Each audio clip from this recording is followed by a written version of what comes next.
Verse 20. In the Sun Kingdom dwelt men and women of learning, and they had tablets and books and maps relating to heaven and earth, which books and maps and tablets were kept in a library, the summit of which building was used as an oracle for consulting with the spirits called lords of heaven. Verse 21. For which purpose a man or woman whose head had been flattened in infancy sat by a table covered with sand, whereon the spirits wrote with the finger, and the person so communing with the spirit was called a jinn in the Egyptian language, and was in rank next to the Sun King.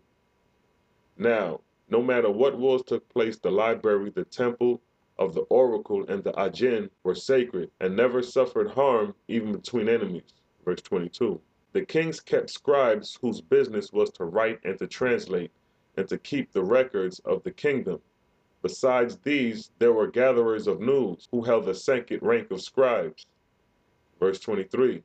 Now when Abraham and his people came into Arabinia, especially into Egypt, the matter was entered in the records of the different kingdoms, with especially reference to Abraham's professing to hear the voice of God, for he had not a flat head, and moreover had good judgment of his own, quite unlike the ajins in the temples. Verse 24. But because Abraham gave no counsel as to war or earthly gain, he was not favored by any of the kings, and was suffered to go his way unmolested. Verse 25. When Sodom and Gomorrah were destroyed, the king's people heaped the blame of it on Abraham's head, and there rose up enemies against Abraham in those regions. Verse 26. And they also accused him of attempting to burn his son Isaac as a sacrifice to his God, after the manner of the heathen of old. Verse 27. And they accused Abraham of being the father of Ishmael by his servant maid, and of driving Hagar and Ishmael away to Paran after he tired of her. Verse 28.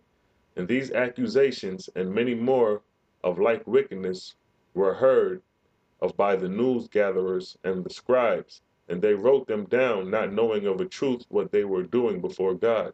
And so their records were entered into the libraries of the kings of ARABINIA, especially of Egypt. Verse 29.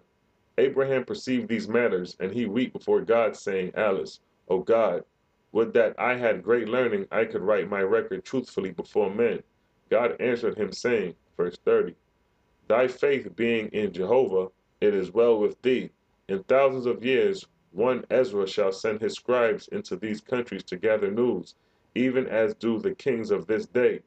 And his scribes shall translate from these records with all their errors and falsehoods, and Ezra shall publish the matter as the history of the deliverance. Verse 31. Abraham, hearing this of God, bowed down his head and wept, saying, Thy will be done. And God comforted him, saying, I am the light and the life. Verse 32. The God of heaven and earth will come afterward and render the records of thy life, which are not dead, but of life everlasting. Since then thy people shall be honored by even that which shall come from their enemies. How much greater will be the glory when God of heaven speaks for thee and them. Now here's where God explains to Abraham concerning his followers and how to live. God's first book, chapter 12, verse 1 through 28, it states, Abraham inquired of God concerning the peoples of the kings and of the faithless, and God said, Whoever I lead to thee shall be thine. Thou shalt henceforth be father to all men and women and children that are thine, and they shall be thy family. But all other people shall not be thine, nor shall thou be to them a father nor a prophet. Neither shalt thou make laws for the king's people, nor laws between thy people and them. Of thy own people shalt thou be, and for thy own people shall thou be forever. Verse 2. Nor shall thy people have anything in common with the king's people, nor with any other people under the sun, nor enter into treaties nor alliances, nor in any way whatsoever. Both thy labor and the labor of thy people are for Jehovah, through the Lord thy God. Verse 3.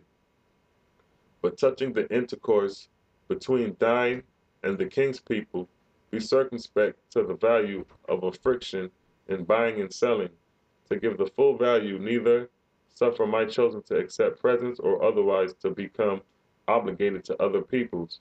For it is the law of thy God. For it shall not be said by the king's people, Behold, I made them.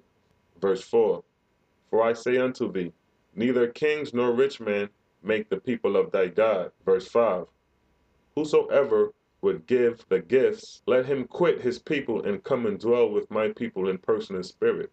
I cannot be put off with money and with gifts like a peevish child or a wanting woman. Verse 6, Shall a man say, Here are gifts for thy God? He is a good enough God. But as for my soul, it is too good to give to thee or thy God. Verse 7, Neither shall thou suffer thy people to marry with the king's people, for the same reason. But whosoever will marry my daughters, let him come and dwell first with my people, proving that he hath forsaken all the adulterous gods for Jehovah's sake. It shall be the same of thy sons. If they desire strange damsels or wives, they shall first bring them to dwell 1 year amongst my chosen. Verse 8, Abraham inquired concerning government, and God said unto Abraham, To teach people to dwell together in peace, order, and harmony, and love, being disciplined to these, what more is required? Government belongs to the king's people. Verse 9, Abraham said, That I have spoken before thee, O God, teach thou me, for I am as one in the dark cellar, groping about. Behold, my people are unlearned. Verse 10, God said, Who is learned, I say unto thee? He who knows the stars, and the rocks, and the mountains, and the valleys, and all that is living and dead, and the tongues of the ancients, but know not the Creator is unlearned. But he that knoweth the Creator is learned indeed. Verse 11, Better is it that thy people dwell in tents and under trees, and their children roll on the ground and die not, but grow strong in person and in spirit for the glory of the Creator, than to dwell as the king's people in magnificent cities and in lust and death. Before thy God, thy people are a most learned people. Verse 12, Abraham inquired of the Lord concerning servitude, and God answered him, saying, There is but one master, even Jehovah. Thy people shall be his servants only.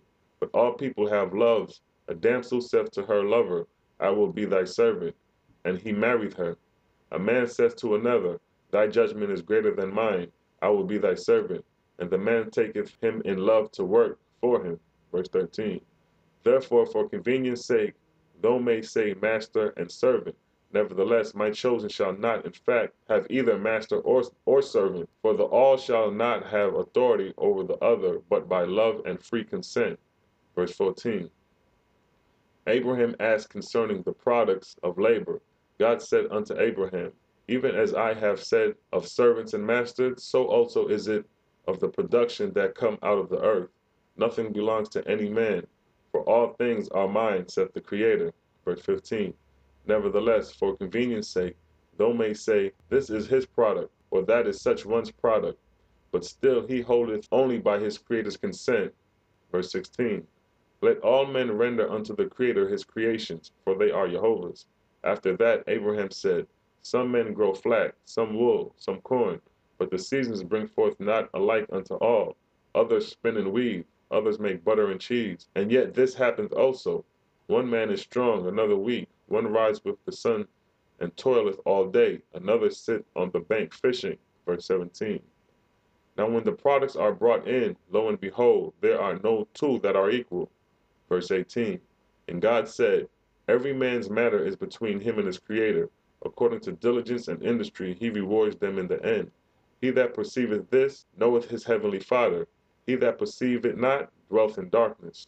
Verse 19, Abraham said, Shall the lazy be revoked, and they that shirk by upbraided? Verse 20, And God said, Nah, let all thy people bring their product and cast them before thee, saying, This is my sacrifice unto Jehovah. Distribute thou it. And if some bring not anything, neither revoke them, nor pity them. They are the sons and daughters of thy God. And if some decorate themselves with fine raiment or jewels, censure them not. Thy God search their hearts. Verse 21. Abraham asked concerning lands. God said, Consider thy God. Did I go to the king and to the rich man and say, Give thou me thy sons and daughters? Nah, but I went to them that were despised by the rich and by the king, and I said, Come ye, and they came. Verse 22. And when thou wert come hither, did I say, Take thou the king's land, or the rich man's? Nah, but I led thee to that which was neglected and waste in the eyes of the king's people, and I said, This is thy inheritance. Verse 23. Sufficient is it for thee and thy people to buy burying places for the dead, which shall not be disturbed, but of all other lands neither buy nor sell.